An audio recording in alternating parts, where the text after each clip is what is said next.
I'm always looking for ways to show my cat how much I love her. And with Fancy Feast gems, I can pamper her whenever I want with a savory gravy on top of a gourmet mousse pâté. The pyramid shape makes serving simple, so all I have to do is peel and plate to make mealtime feel extra fancy. And with 2 entrees in every pack, it's easy to turn every day into the extraordinary. Fancy Feast gems. Wish you could become a morning person? You know, the type up before the sun, early morning runs, first one to the office with donuts and a smile. How do they do it? Easy. With the new Galaxy Watch 8, sleep tracking and personalized insights from Samsung Health help you improve so you can wake up to a whole new you. One who, dare I say it, skips the snooze? It's possible. Train your sleep with Galaxy Watch 8. Learn more at Samsung.com. Requires compatible Samsung Galaxy phone, Samsung Health app, and Samsung account. For a limited time at McDonald's, get a Big Mac extra value meal for $8. That means 2 all-beef patties, special sauce, lettuce, cheese, pickles, onions on a sesame seed bun, and medium fries, and a drink. We may need to change that jingle. Prices and participation may vary. This podcast is supported by FX's English teacher. Last year's critically acclaimed series returns to follow Evan, Gwen, and Marky as they vie for their students' divided attention. See why Cosmopolitan called its premiere season a masterclass of comedy, while Glamour raved it's the year's funniest and most heartwarming new comedy series. FX's English Teacher, all new Thursdays on FX. All episodes now streaming on Hulu. This episode is brought to you by Nespresso and Samara Origins by the Weekend Coffee Collection. Introducing Samara Origins. My collaboration with Nespresso is a connection to my roots, to my mother, Samara. Coffee that hits the right notes. It transports you. Crafted with unique notes and bold soaring flavors. Experience a taste that moves you. Nespresso and Samara Origins. Discover more at Nespresso.com. We at Pack Your Knives love to draft, so much so that we decided to draft Top Chef contestants live on the podcast. Drafting is the best, and if you're into fantasy sports, I got a stat for you. Did you know that your chances of winning on draft are 80% better than on salary cap sites? That's why Draft is my favorite fantasy site. No more getting crushed by the pros. And it's not just me, more than 1 million people that have already downloaded Draft too. Play in a real live NBA draft right now and be done in under 5 minutes. Get paid out the very next day. Drafts are filling every second, so you can join one whenever you want. All new players get a free entry into a real money draft when you make your first deposit. But make sure to use my promo code HEALTHY, HEALTHY, HEALTHY. That's right, play in a real money draft for free just by using my promo code HEALTHY. But it gets even better. Draft is so sure you'll love it that they're even offering Pack Your Knives listeners a money-back guarantee of up to $100. Just search Draft in your app store or go to draft.com and play free right now with promo code HEALTHY.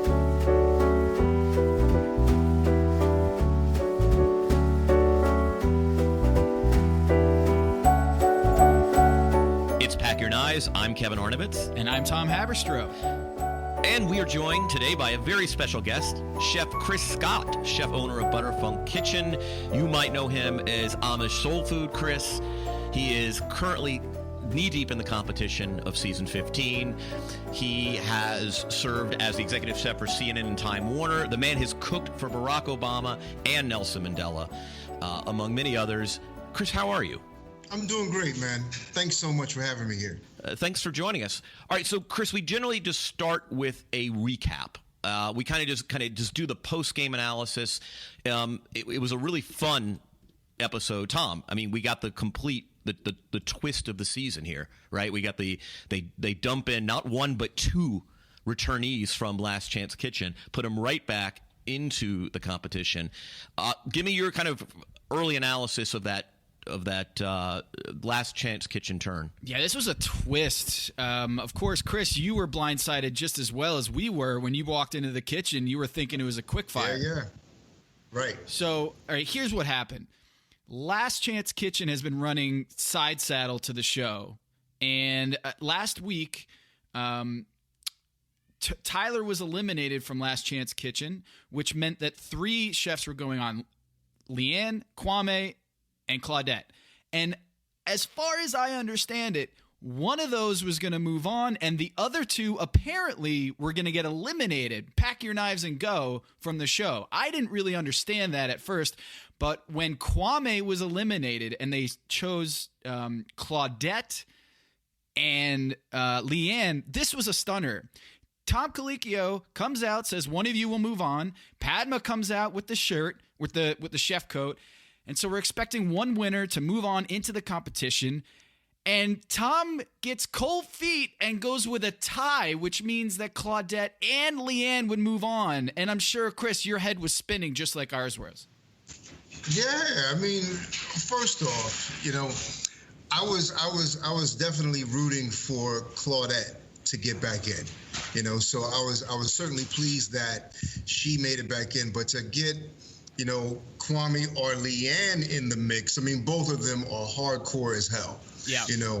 But all of us were already used to Claudette. It's like when the Eagles play the Cowboys 2 times per season. You already know what you're getting into, But when you have to play someone from the AFC East, or more likely like the 1982 San Francisco 49ers. Yeah, like you really got to do your homework. You kind of don't want to get into that boat, you don't want to be blindsided. And just, I know Kwame personally, and just knowing what I would have to do if he got back in was running through my mind while I was watching him cook. And it was just like one of those oh shit kind of moments, Dude, let me ask you a question about chef coats in general, because Padma only had one. She was going to have to kind of fumble and get a second one. Does the chef coat, is every chef different? Are chef coats kind of sentimental? Do you have like your first chef coat when you ever made your first meal for your first kind of real paying gig? I mean, like what is the symbolic importance of the chef coat in chef culture? I'll tell you a story about that. It's actually funny. So you guys know the chef coat company, Brigard? I am not familiar with their work. No. Okay. No. Brigard is a well-respected chef coat company, and is it the Nike of chef coats? Pretty much, yeah. It's a European company, and their shirts are made out of Egyptian cotton. So it's silky smooth. It's good to the touch. They have air holes underneath the arms, whatever. So as a young cook, I was working this one function, and there was this big-time chef back in Philadelphia, and his name was Philippe Chin, and he was in the bathroom, and I'm in the bathroom too, but he left his chef coat behind at the sink, and he left before me. I had to be like maybe 21 years old. So he leaves, and while he's gone, it's just me in the bathroom, and I try on his chef coat. But yeah, chef coats are something special, I mean, I have a few jackets from back when I was working back in Philly, that don't fit anymore. I'm a much bigger guy now, but yeah, there's a lot of sentiment to each and every one. That's cool.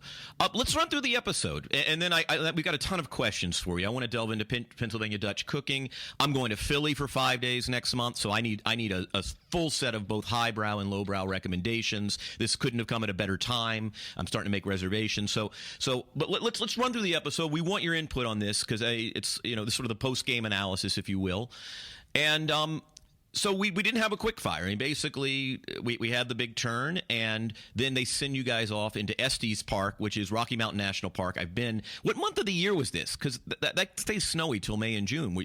Was this late spring? It was May. Yeah. Wow. Oh. And did like a foot of snow dump the night before? Is that how I saw it? I remember waking up in Denver, and there were big flurries coming down. Nothing that really stuck in Denver, but I guess once you start that drive into the mountains, you see more accumulation. Yeah, because it looked like you were kind of miserable in the car on the way over. How long was that drive? Was it like 30-minute drive? No, at least an hour and a half. Oh. Yeah. So you get there. They do the $100 per person. You have to go find supplies at the shop. And I guess, did you collaborate with others on that budget? Well, it was just some of the people that we were with in our car. and we're just kind of brainstorming what do we need. You're thinking about the dish that you're actually going to do. We took some supplies from the main kitchen with us, so you want to reinforce what you have by what you're going to buy at the store. So I'm thinking, let me buy a pot, let me get this, let me buy more sterno, let me get something that's going to make more heat. So while you're there, you just want to be able to get what you need, but also at the same time, you also might want to pick up a pair of gloves because you want to prepare. So basically, you're in the wilderness. It's freezing from the moment you guys get there. Yeah, you got some.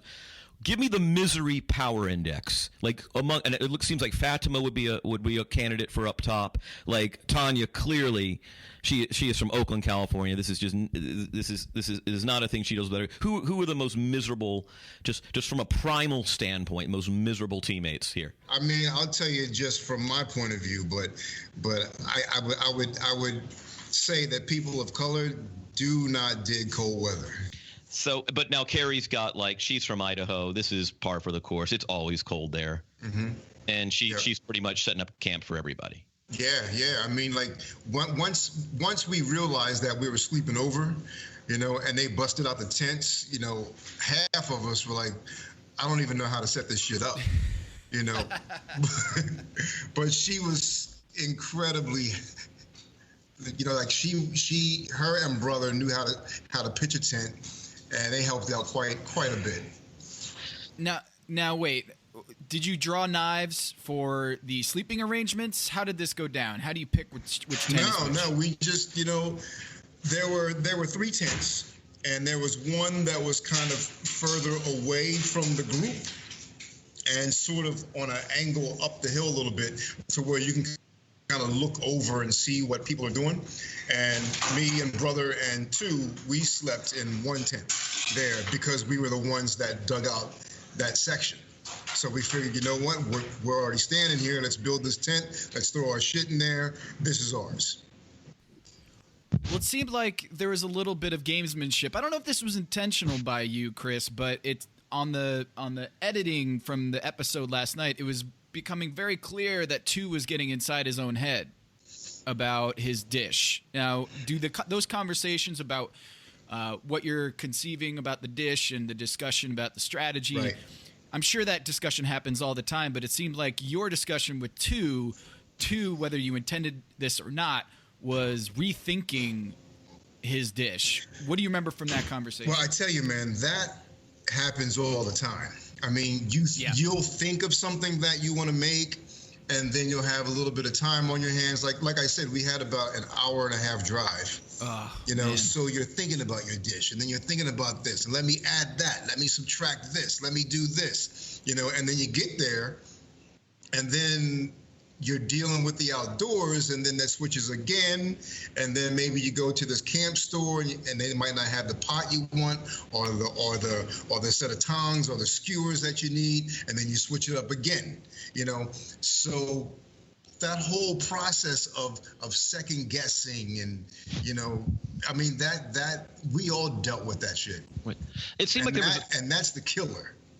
Yeah, that was kind of the prevailing theme on this episode, and it kind of hit both you and two, which is there is an instinct that you want to show off a full complement of pitches, right? And the chili's not going to be enough in a high end food competition, right? The one pot meal, it's a little facile. Anybody can kind of do it. I mean, yeah, there's good chili and bad chili, and at the same time, two had the instinct to go, I'm going to prepare the rabbit 3 ways. You're going to prepare buffalo 2 ways. Mm-hmm. And it's not apparent until it's too late is what you essentially do as a contestant on Top Chef, if you go that way, is you give the judges, you get 3 shots at having the worst dish of the night.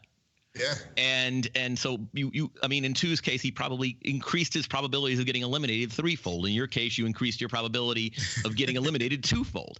And it's, yes, you also at least theoretically get 3 chances to get the best dish of the night, but we all know that it is the level of it is much worse to have the worst dish than it is advantageous to have the best dish. You get a nice compliment, you get a win, that's nice, you move on. You get the worst dish. So from a mathematical probability standpoint, we're learning now the worst thing you can do on Top Chef is go 2 ways with the protein or 3 ways with the protein. Yep. You're absolutely right. Absolutely right. And this is like, I guess, to use a football analogy, is this like Nick Foles trying to be Michael Vick out there? Like, you're just trying to show too many skills when you just want to be, you just got to do what you do. You know what? That's exactly it. But it's almost like that Super Bowl where the power went out. And then both teams are just sitting there with all that time on their hands. Ooh. And then once the game started back up again, shit just went crazy, and then the Ravens won. But I think that if the power didn't go out and they didn't have all that time sitting on their hands thinking about what they're going to do, San Fran probably would have taken over that game and won the Super Bowl.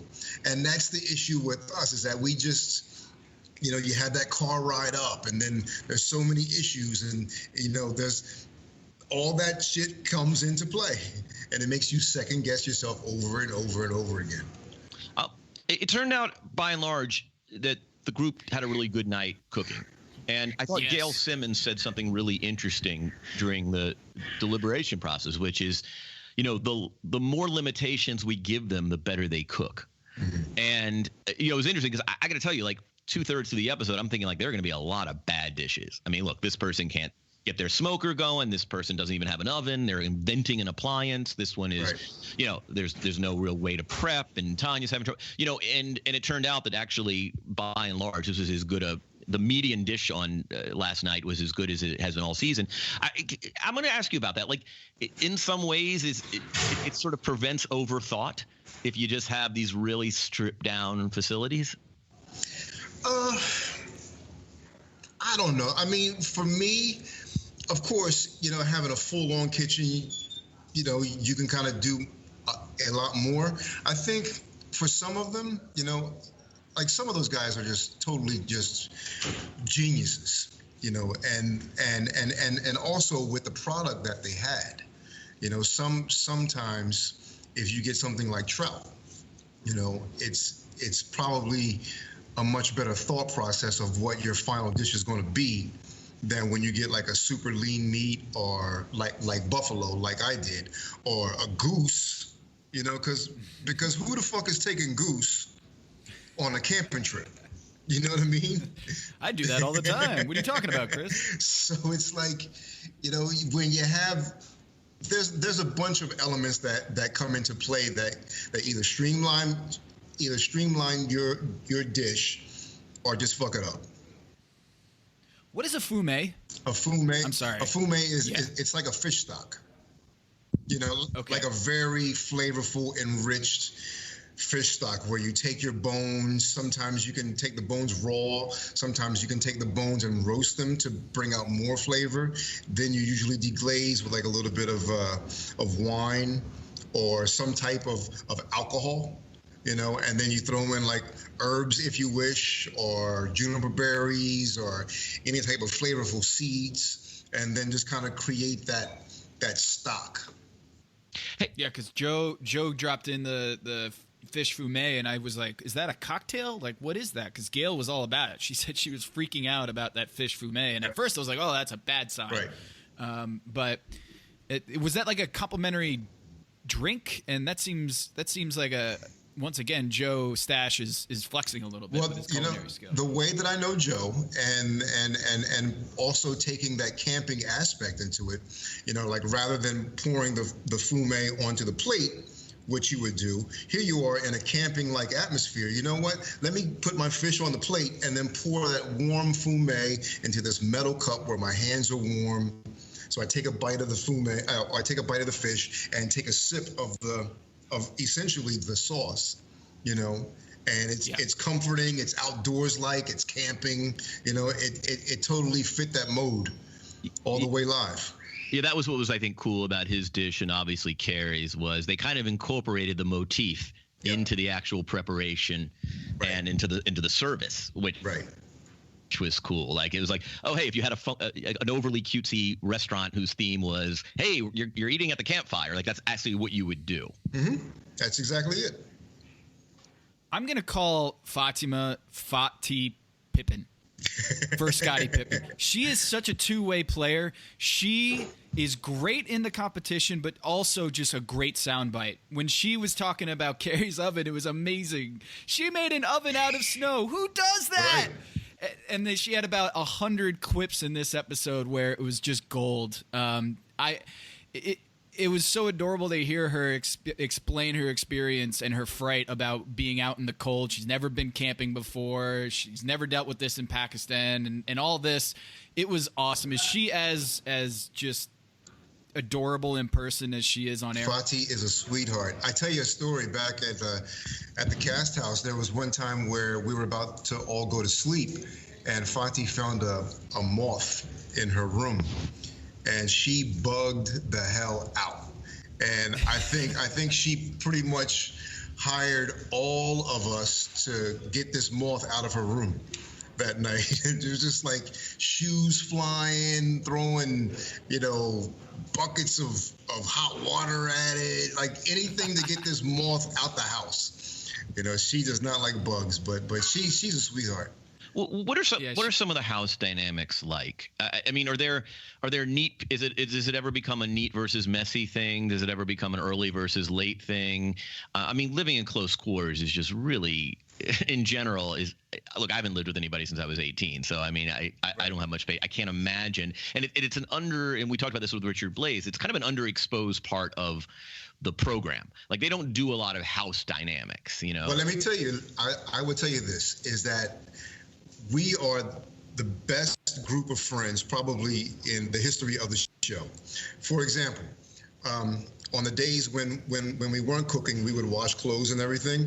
If in the real world, if you go to a laundromat and someone's shit is in the laundry, you take it out, you throw it on the floor, you put it somewhere, and then you put your stuff in there. We would fold each other's clothes. No way. That is trust, man. That is love. Joe Stash, on the days when we would be cooking, because we never knew when we would get a chance to eat, before we left the house, he would make a sandwich for each of us. One of us always made breakfast for the group.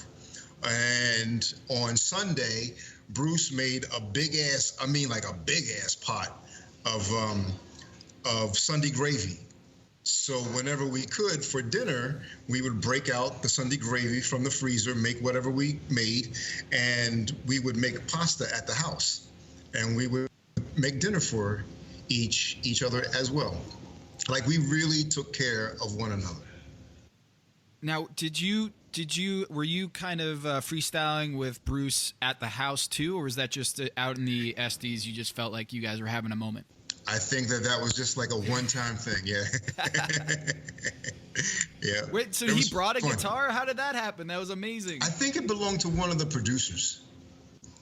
And Bruce was like, let me get that. And you just hopped on the mic? Yeah, and dude, I had absolutely no idea that he was formerly in a band. I had no idea that he had any type of background. So when they handed him this guitar, I'm like, what the hell is he going to do with this? And it was fun. This probably is a good time to jump into your upbringing. I had no idea that there was such a thing called Amish soul food. I know that Coatesville is halfway between Philly and Lancaster. Right. I think I pronounced that right. Did I get that right? Yep. That's right. So can you just give us a cliff notes of what Amish country is like? Because in my head, I'm imagining Kingpin, the movie with Woody Harrelson and Randy Quaid. Like, that's basically my only exposure to Amish country. Right. Well, people from my hometown, they come to me and they're like, yo, what the fuck is all this Amish soul food stuff? And I tell them, like, dude, this food was right in front of your face the whole time. I'm just giving it voice. I mean, this was everything that everyone in my area was raised on. You could go a little bit to the east and you get more of that Philly grit, cheesesteak, soft pretzel, Frank's lime soda, Groff's potato chips kind of feel.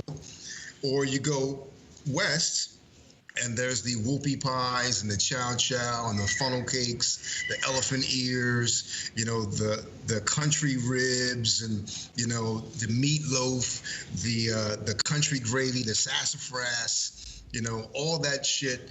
And then Coatesville's right smack dab in the middle. So you have some of the Amish folks that have little stores where they sell their little wares, their quilts, the little knickknacks, and then there's jars. I'm sure you've walked into places where you'll have like a jar of the pickled eggs, like the pink pickled eggs in vinegar, and then also you'll find like those little pig feet that are also in the jars. Maybe you find that too? No? Mm-hmm. Okay. Pig trotters, as I learned last time. Pig trotters, exactly. Like that's where I'm from. So my understanding is like, so Amish represent actually a small fraction of the Pennsylvania Dutch population, which my understanding is also that Pennsylvania Dutch population is actually largely German.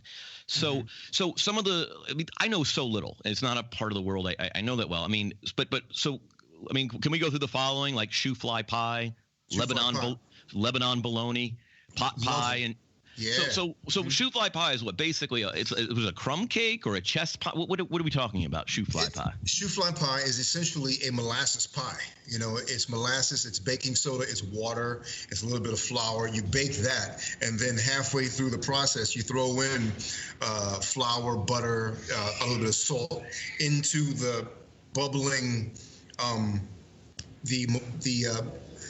the pie, and that will brown and kind of give body and firmness to the shoe fly pie. You take it out, you cool it, you cut it, and you usually eat it with whipped cream or ice cream, and it's delicious. And the pot pie has a huge place in Pennsylvania Dutch cooking, is my understanding. But there's actually, it's not like a crusted. It's not like what we normally see. Where it's one without it's noodles, not crust. Am I off here? Well, they do have the ones with the egg noodles in it. Egg noodles is a big thing. Spätzle is a big part of that. Right. Dumplings is huge as well. They'll have the pot pie either filled with beef, almost always chicken, almost always corn. Have you ever had a chicken corn soup? I have not had a chicken corn soup. It's banging. It's off the hook. I was raised on that. They even had that at school lunch when I was in grade school.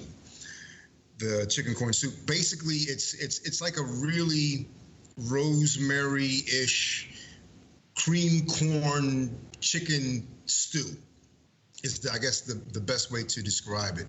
But you add like a lot of red peppers for color, green peppers, and that. But that will sometimes be the filling for the pot pie. The chicken corn soup it's very flexible.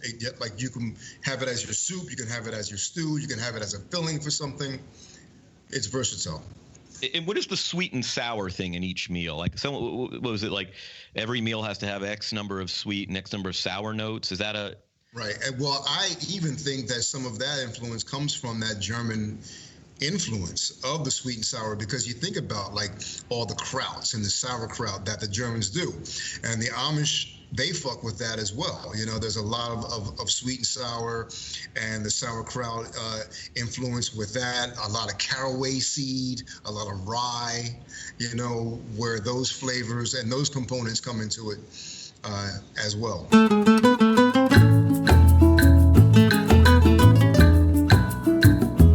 Hey, Pack Your Knives listeners, buying tickets to sports and concerts can be complicated and confusing, but there is a better way to buy with SeatGeek. SeatGeek is the smartest, easiest way to get tickets of every type of event. Whether you're searching for a last-minute deal, planning a night out, or need to find the perfect gift this holiday season, SeatGeek helps you find the best seats at the best prices, fully guaranteed. There's nothing quite like seeing your favorite team or musician in person, and SeatGeek will get you closer to the action for a great value. I have the SeatGeek app on my phone, and it's by far the easiest way I've found to shop for tickets. I can be anywhere, and with just a few taps, I can instantly find seats. I just recently used it to buy tickets to Trevor Noah's stand-up here in Charlotte. He's coming into town. So I went to SeatGeek, and it's great.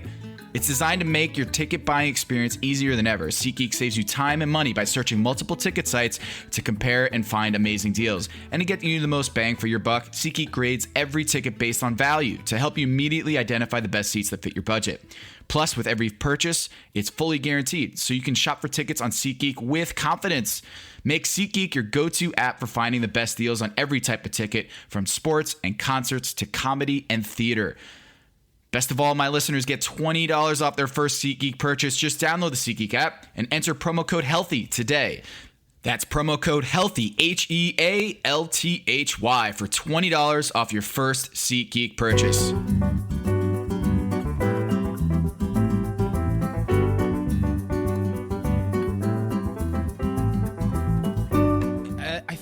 was you. Did you try out for Top Chef or apply for Top Chef before? Yeah. Because you've worked for two Top Chefs. What's the history there with Top Chef and your experience trying to get on the show? Well, I just ran into one of my colleagues. He's actually one of my old chefs. His name is Franklin Becker. He was on Top Chef Masters, and we opened up a restaurant in Philly called Washington Square. Steven Starr partnered with Marcus Samuelson, and they opened up Washington Square, and Mike Isabella was the opening chef de cuisine. And Mike came down with Marcus, and Mike is a Top Chef guy too. So in that kitchen, when Marcus left, Franklin took over. So Franklin was the chef, Mike Isabella was the chef de cuisine, I'm on fish, and Kevin Spraga is working grill. And this is all before any of us ever walked the life of Top Chef. We all No way. Yeah. This is Kevin. What is this? Is this like Dwight Howard? What was that AAU team with like Rondo and Josh Smith? Right, it's like an Oak Ridge team or something, right? Like Oak Hill. Yeah. Oak Hill. I'm sorry, Oak Hill. And I know how like you guys are big on stats. I don't know if there's ever been a kitchen that has had that many Top Chef guys before they even went live with Top Chef. That is a great research question. Maybe that's something that you can look into. Had the most Top Chef contestants under the same roof? It might be because you can't have. Because once you make it to Top Chef, it's very rare that you're going to be working shoulder to shoulder with another Top Chef contestant. Right. It's always before, as a prospect pool, that you guys are going to rise up. So that is a great question, and I'm sure. Did you guys watch Top Chef at that point? Did you know what Top Chef was? Like, how did you? Yeah, I mean, we knew what it was at that time. I don't know if I was watching it as deeply as I was once Kevin got on. Because once Kevin got on, then I was like, oh, I know him personally, and it gave me more incentive to root for him. I think Mike was on first, and then the year after that was Kevin. And then some years passed, and I remember Franklin being on Top Chef Masters. So how does the application process go? Dude, it's rigorous. It's deep, because at this time, I think back then, like, first off, you have to apply. You get yourself an application, you send it in, and if they like you, then the whole back and forth goes down. The phone calls, the emails. Then you got to start sending in photos, and it's just not like photos that you take with your phone and shit. Like, you got to actually hire a photographer to do some really good food photos, meaning that you have to dedicate a day at your restaurant, do a shit ton of dishes, have this professional photographer take these photos that you pay for, and then get them all done, and then you send that in, and then sometimes they want a video of you as well. Again, nothing that you can tape on your phone. So then maybe this guy does some video work, and he has you, like, he's following you around for the day, seeing what you do in the kitchen, following this, that, the third, and then you submit that. So you already spent $400 or more on this photographer guy just to get you on tape and to get your food on film to submit, and then, there's a Skype interview, and, I mean, it's at least a good month and a half of back and forth to where you might not even get selected, but you just dedicate so much of your time, and the higher you go, the more excited you become. So after getting, shit on, or not making it, for, the fourth time, I got discouraged, and, like, maybe it's You applied 4 times? Mm-hmm.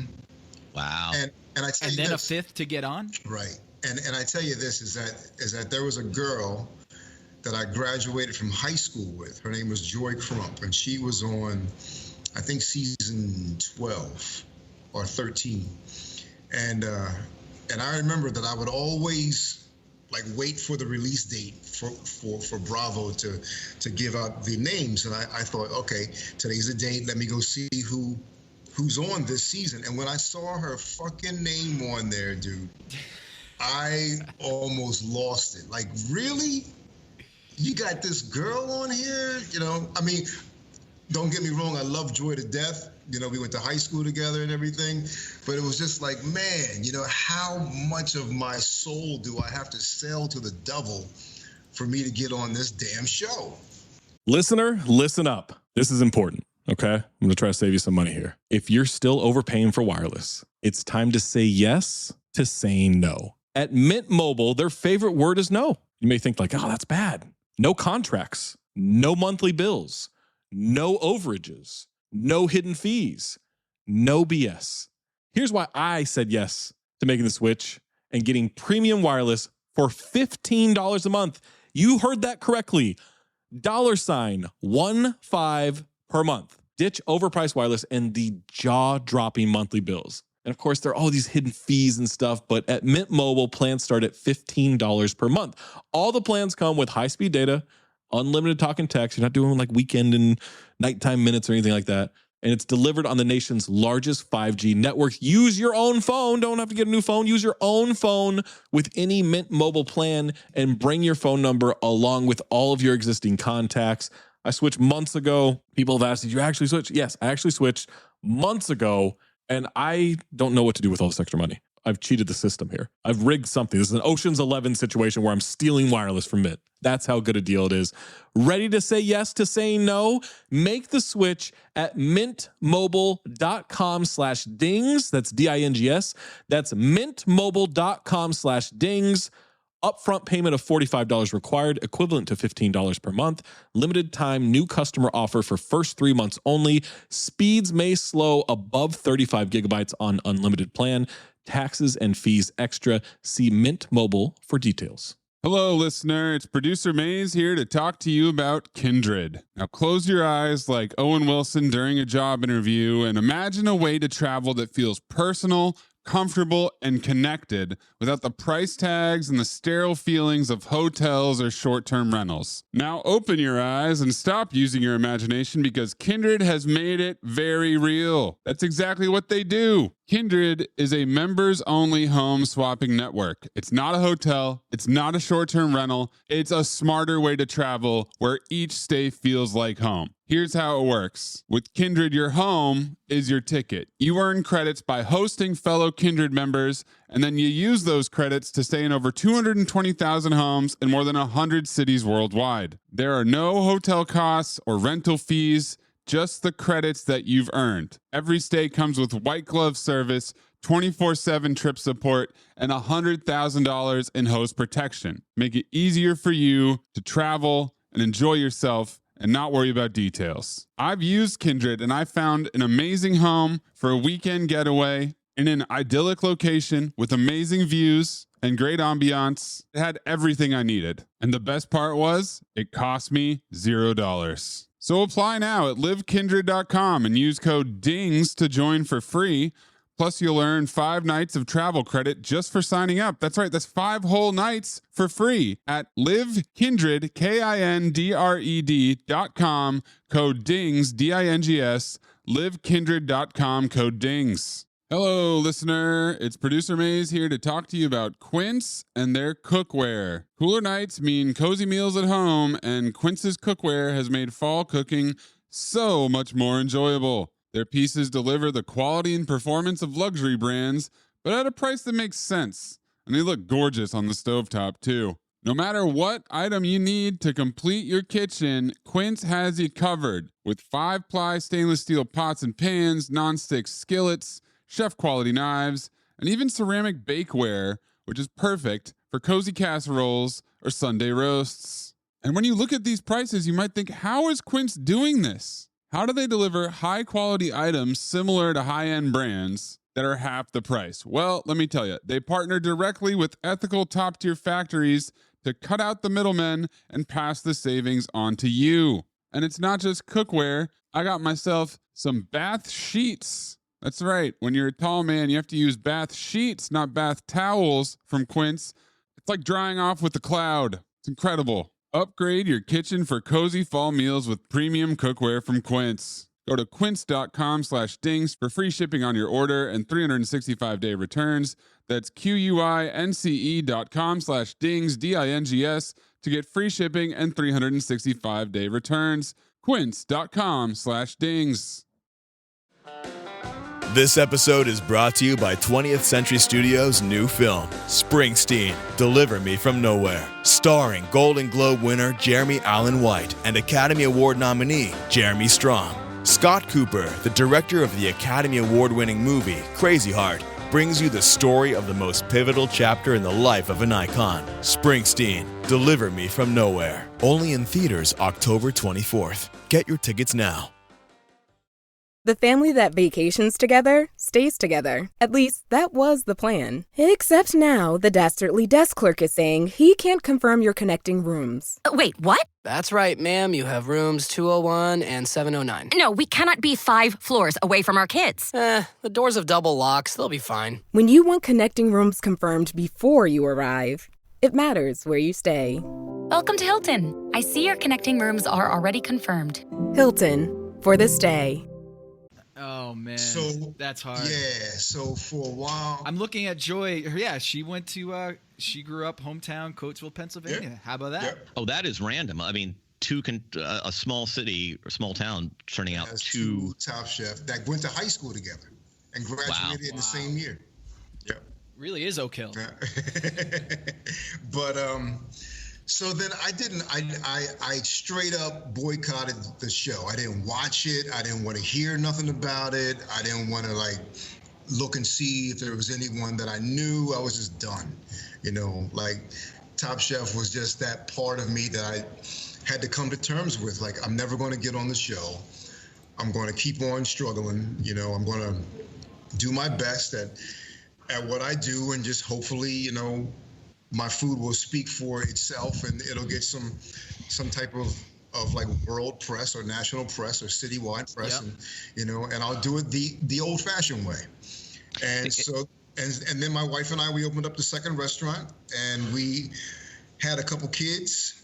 And then one day I get a call from LA, and they're like, "Hey, we're casting for Top Chef season 15. Do you want to be on?"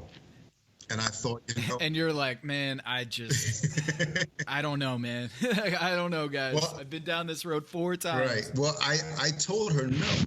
I said, "Thanks, but no thanks, but I can't do it. For one, it's too expensive. We just had, our second kid, and we opened up our second restaurant, and I can't leave my wife to take care of the kids and run 2 restaurants with me not here. So thanks, but no thanks." So that night, I tell my wife, "Oh, guess what? Top Chef called," and I told them no. She said, "Call them back and tell them yes." And I'm thinking, wow. And I said, "Well, how the fuck are we going to maintain, 2 restaurants, and how are you going to take care of the kids?" She said, "Don't worry, we'll find a way." So I went through the process all over again, and this time I got selected. Excellent. I want to ask, cooking fried chicken is one of those things where everyone has their secrets, and I was taught a certain way, I think there's some general rules. I learned the hard way. You can't put too many pieces in the pan at once. You got to keep them separated. Mm-hmm. I was always taught, a little hint I was given at an early age is soak it in evaporated milk overnight in a metal bowl in the fridge. I mean, that's just one household's way of doing it. I was also brought up, hey, peanut oil is the secret ingredient. That's how you get the nuttiness. Give me your, for beginner fried chicken cooks, sort of the 3 hacks or do's and don'ts. Right. Okay. If you are a amateur chef at home, but you want to make a banging fried chicken. Well, peanut oil is good because it can take a beating. And I think that most places that fry chicken in peanut oil are those big spots, like a KFC or, like a hometown barbecue or hillside barbecue kind of spot where they're just frying a shit ton of chicken. Peanut oil can take a beating. So if you're using peanut oil, that's good. Now for the home cook, you could use a nice blended oil, something like that can take, maybe one batch of frying, a handful of chicken parts. But Brining the chicken is also very important. You want to be able to get some flavor into the meat. A very simple saltwater brine will do, but if you want to add more flavor to it, like a lot of people from the South will do a sweet tea brine. So they'll take sweet tea, a little bit of seasoning, and they'll marinate the raw chicken in that for about a day, and then take that out and then dredge it with whatever dredge that they're going to do, and then fry it up. Now, not that it's going to be sweet, but it'll give it more of that left turn kind of flavor, that interesting flavor that you wouldn't normally get at a Popeyes or a KFC. Nice. So why did yours pop? Like, they've had fried chicken probably 100 times on this show, but why is yours different? Because I'm the shit, man. Good answer.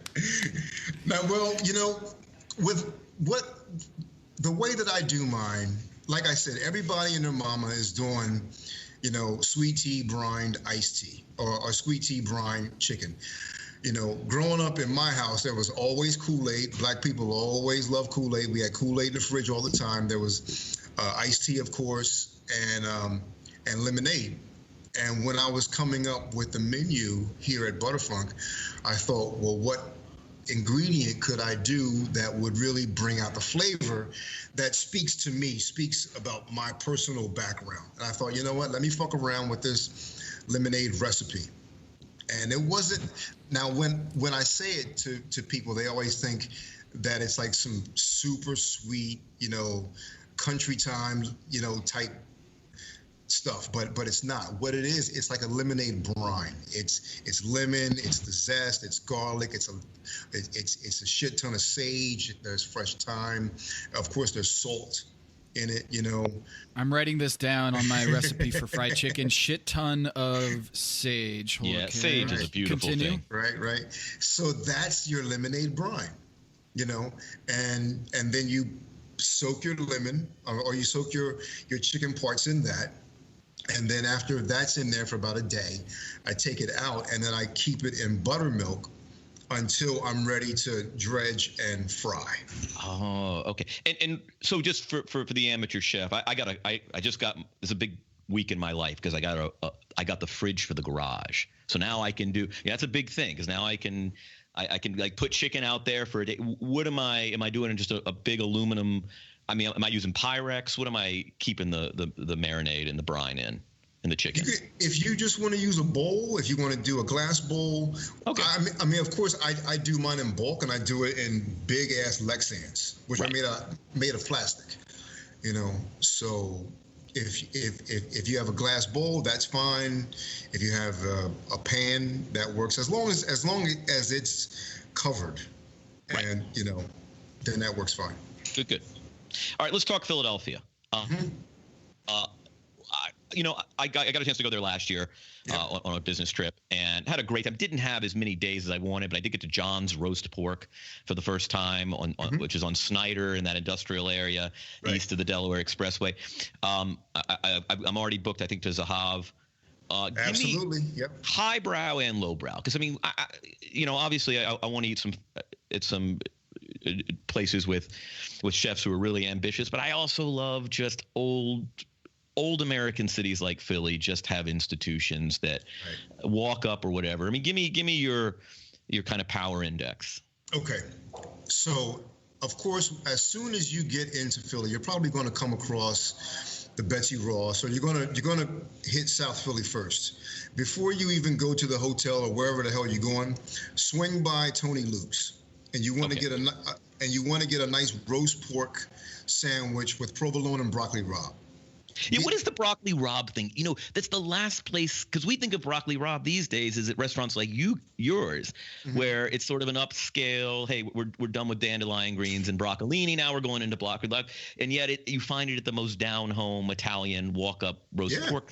It's just so funny because it's this slightly yuppified green that we see on upscale menus, and now, but that's what's so weird is seeing it at a roast pork stand. I mean, and these guys, they hook it up. They do it right. You know, they cook the broccoli rabe. It has a lot of like spice to it. A lot of, you know, roasted garlic is in there. Like that by itself just packs so much flavor. So when you have it in a sandwich with nice warm roast pork and its juices with some provolone, you know, and then that broccoli rabe is in there. And then if you like, you can get some hot peppers or sweet peppers in there as well. It is off the hook. When I go there, I get 2 of those, and then I get a hoagie with everything on it, right? And I let the hoagie, and see, people from my area, they know this. When you go and buy a hoagie, buy 2. One to eat now and one to eat tomorrow when the bread soaks in all that oil and goodness from the hot peppers and onions and herbs and shit. Because that next day, when you're eating that hoagie, the bread is mush, but the flavor is, oh man, it's see, now I'm homesick. But yeah, you want to hit Tony Luke's first. And then depending on what you're doing, like you just said that you're going to go to Zahav, which is a great choice. Me and Mike Solo are dear friends. You know, he also has Federal Donuts, which is it's a place that does donuts by day and fried chicken in the afternoon. Nice. Yeah, it's great. It's great. If you're looking for like some down low spots, I think on 20th and Spruce there's a spot called Friday, Saturday, Sunday. It's this little spot that's kind of in the cut. You know, so if you want to go there, like you and your partner, and have yourself a nice cocktail, and no one is going to fuck with you, like that's the spot. All right. Know, it's nice and dark, and you know, suede and shit is all up in there. It's like an old school pimped out kind of spot. But I think it's been there for like 30 years. And so, what about the higher production value places now? If I'm booking a table for a Thursday night. Right. Budokan is always popular. Anything that Steven Starr touches is gold. You know, Budokan is probably like one of his party spots. It's I think that's on Art Street on Market or Chestnut Street in Old City. And that's a big spot, big ass Buddha statue in the middle of the dining room. Man, I haven't been there in a couple of years, but anything that Steven Starr has, there's neighborhoods that you want to check out. There's Northern Liberties, there's Fishtown, and those are it's sort of like the hipster kind of spots, but the food scene in those areas is jumping off by far. Good deal. Yeah. Nice. I got all that. I'm set. But Tony Luke's for sure. On the way in from the airport. On the way in from the airport, just kind of stay away from like Geno's and Pat's because they're going to be packed, and those are tourist traps. Anyone from Philly, like a true person from Philly, hits up Tony Luke's because that's where the authentic shit is. That's the kind of recommendations we want on Pack Your Knives. Kevin, do we want to get back to the competition here so that we gotta figure out who goes home, who packs their knives? Yeah. So I mean, again, we and you were unfortunately on the bottom this week, and again we talked about prevailing theme. There is one of the hazards of Top Chef is doing too much or over diversifying your plate. And I mean, so it was you, it was two, and it was Tanya. When did you know? When did you know your flank steak was going to be just probably on the dry side? Well, I know that. See, the night before, I was actually trying to smoke the meat or try to get some smoke flavor into it. So maybe my technique of smoking it wasn't really the best one. Although we had these campfires, we put the grills on the fire, but I kind of had mine offset a bit. But that same grill was catching some of the heat from the actual fire, so it was cooking it a little too much. Once I realized that, I pulled it. I kind of knew that my dish wasn't the best one going into it, maybe the night before. I mean, my head was all over the place. The elements was definitely on my mind. So is that common? Like, if I was said, hey, if there was a pie chart in the poll question of chefs who've had rough nights, which is just about everybody on Top Chef, when did you know your dish wasn't going to be executed to your perfection? Is it A, more than an hour out? B, the night before? Like, do you think a lot of chefs just know, oh man, once they get out of the Whole Foods, they're like, oh shit, like I just, you know what, I left money on the table, or I didn't get what I needed to get, or now that I'm looking at this cut, it's too thick. Like, when do you think most chefs know that, you know what, I might be on the chopping block tonight?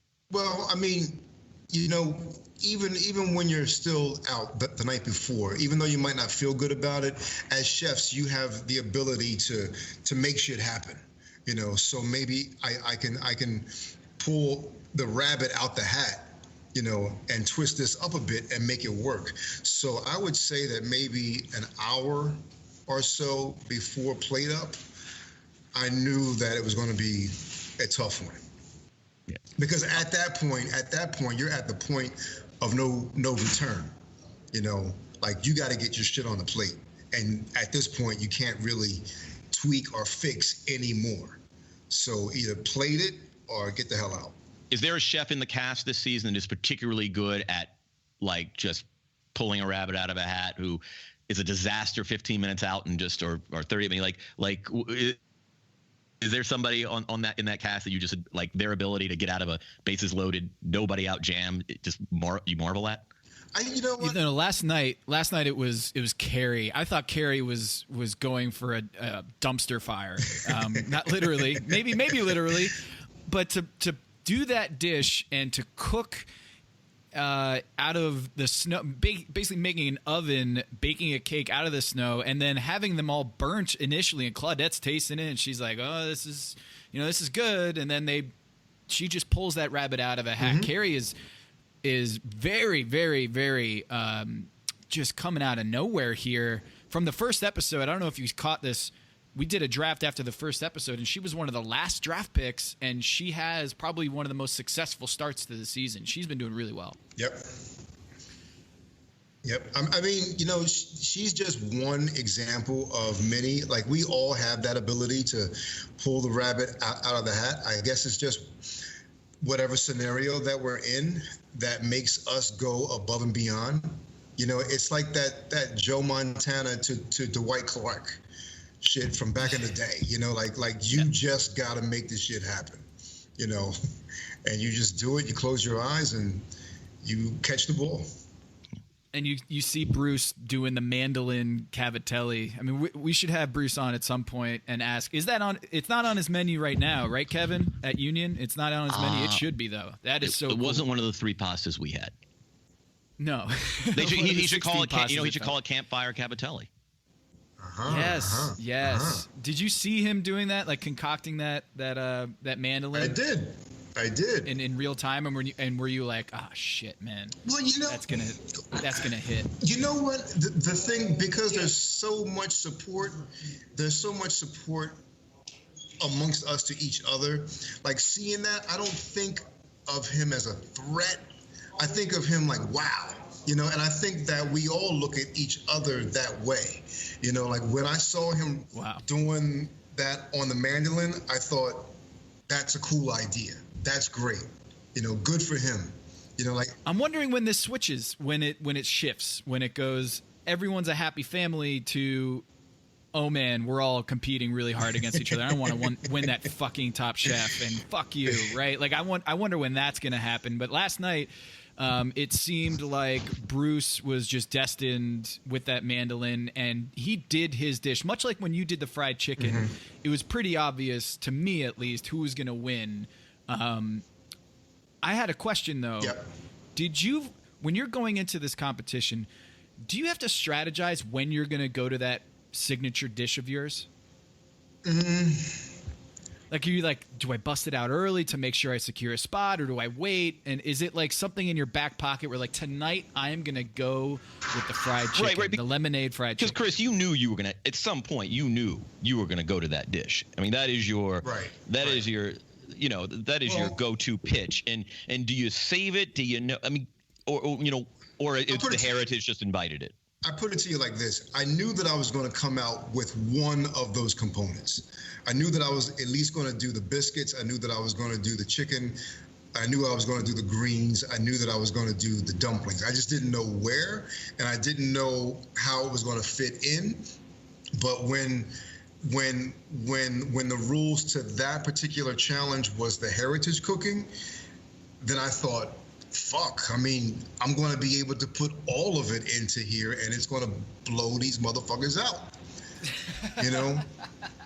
As long as I don't fuck up, you know? Like, if I'm able to do this good, it's going to wow the shit out of them. You know? But you kind of don't, or at least for me, like, when the challenge is presented to you, it's kind of like what Richard Blaze was saying last week. You compete not to lose, you know, or something like that. Prevent defense. Exactly. You're playing the prevent defense. So for any particular challenge, I think about what that challenge is and what I have in my repertoire that can match that. Right. So that's what I do. But to Tom's point, there has to come, you know, you kind of even sense it from previous seasons. There is a moment where there's a lot of camaraderie, and nobody wants to see anybody embarrass themselves.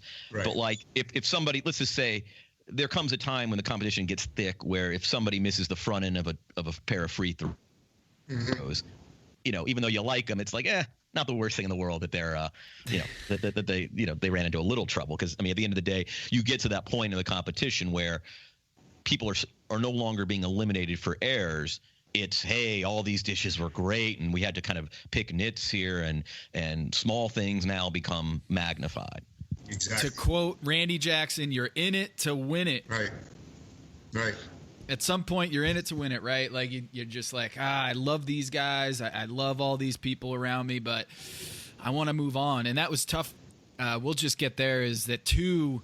He said he got a little insecure with the three-way rabbit.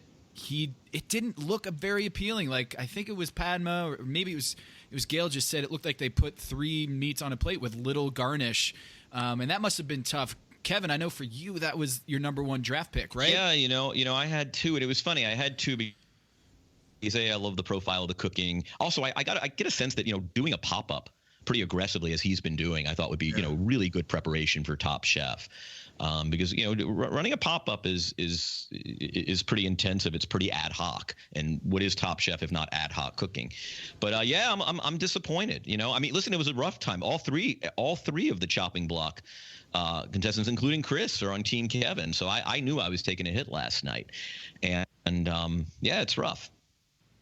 That was the second time you're in the bottom three, Chris, if I'm not mistaken, up until this point. Like, when you're up there, how are you out of your skin when you're in the bottom three there, looking at the chefs? It depends. Looking at the judges? It depends on how long the deliberation is at the table. You know, I mean, of course, you don't want to be on the bottom, but there's just sometimes when it just goes on and on that you're just like, I can't believe I'm fucking here.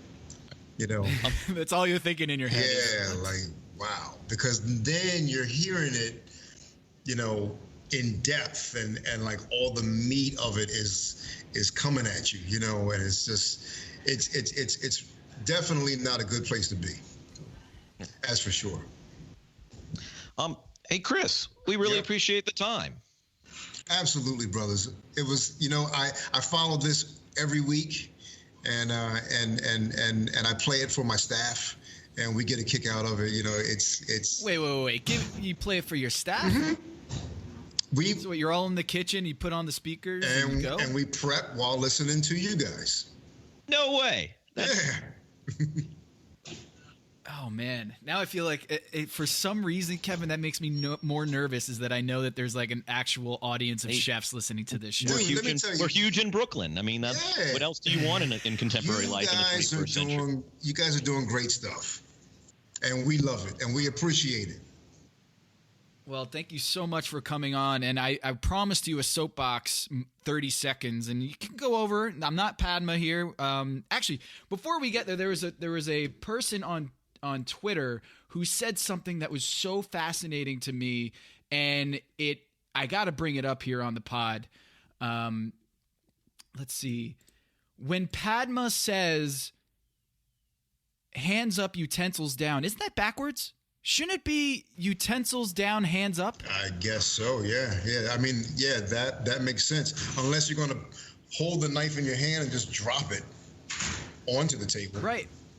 Yeah, so really, the author of Really Into This blog, she wrote, I believe, she wrote last night a recap, and she said, I'm going to start saying this every week. Padma, please, I beg of you, please say utensils down, hands up. The other way around makes no sense and has been driving me crazy for years. Just once, I would like to see the chefs put their hands up first and then drop all of their knives. That is classic.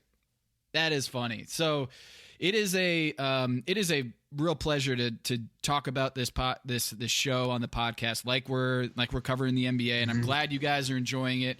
And right now, Chris, you are a juggernaut on this show. You're third most on our points fantasy system right now. It's Carrie at the top with 32, Joe Stash at 30, Chris, you're at 27, Fatima 23, Bruce at 13. And it goes down from there. But Kevin, it's a really close race right now. It was a big week for me. I had 62 total points for this entire season. And then Kevin, you have 86. So the gap is closing, Kevin. You're still ahead. The gap so you should is be you should be feeling very good about your team right now. But Chris, you've been doing great on the show. Can't wait to watch the rest of the season. Thank you, guys. And go Eagles. Thanks, Chris. All right. See ya. Thanks, Chris. Wait, I didn't even give you your 30 seconds, Chris. Oh, wait. We forgot the 30 seconds. Oh, I thought you had the 30. Oh, my bad.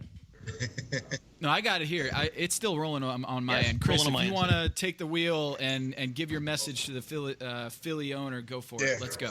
So, Jeffrey Lurie, I'm a big Eagles fan. I've been an Eagles fan my whole life. In my lifetime, I was there when the Eagles went to the Super Bowl against the Raiders. I was there when they played the Patriots. And we're closer than ever before. And although I know that you're dedicated to Nick Foles, what are you going to do if he goes down? We have got to give him some insurance. We got to get some type of seasoned quarterback out there. Hopefully, like a guy like Kaepernick. I know you're not down with Kaepernick, but think of it on a business sense. This guy has Super Bowl experience. He's definitely going to work hard for you because he has something to prove. And just Kaepernick jerseys will go through the roof, and it'll set a tone to your players that you really give a fuck because you want to make sure that we win no matter what the costs. So please, Mr. Lurie, I beg you, give Nick Foles, give the Eagles some insurance that can get us into the Super Bowl that we can win. And you want to see a certain someone's face when he hands over the trophy. Yeah, I mean, I would love to see the look on Roger Goodell's face when he has to pass over that Vince Lombardi trophy to Colin Kaepernick. Oh man. Plus Carson Wentz isn't even back until like mid-season. So we're going to need someone to kick off the season next year, sign Kaepernick to a 2-year deal, and call it a day. Well, next time you're on the show, we're going to have to give you the scouting report on Joel Embiid and Ben Simmons because those 76ers are really excited. I'm excited. All right, man. All right. Thanks so much, and best of luck the rest of the way. Thank you, brothers. Thanks. All right. See you, man. Bye. This is Pack Your Knives.